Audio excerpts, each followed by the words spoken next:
ওই না সে একটা কথা শুনছ না? কি কথা? দেখ আগে যে সঙ্গে ঈদ এসে কত ফুর্তি করছে তাই না? হ তাই কি?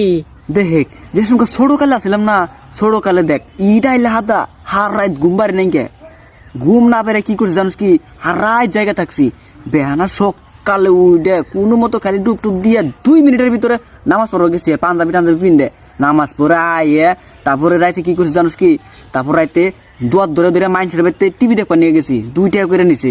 আর এখন দেখ একবার একটু ভালো লাগে না, কালকে ঈদ মনে করে আজকে ঈদই দিন লাগতেছে না, কি বা নাকি কষ্ট দিই আর একটু ভালো লাগতেছে না। মনে করতে যদি আগের দিনটা যদি ঘুরিয়ে পাইতাম মনটা কত শান্তি হইতো। হেই কেনে গেছে বড় হইলাম, হ্যাঁ বড় হয়ে খালি ভেজালে পড়তাইছি, সামনে বিপদ পাশে বিপদ আগে বিপদ সবানে খালি বিপদ, একটু কাউ যদি করছে একটু ভালো লাগে না। হ্যাঁ এবার করে কোনদিন বাইরে থাকান যায় নাকি? হ্যাঁ সাই কইছে রে, তুই আমার মনের কথা কয়ে দিলি।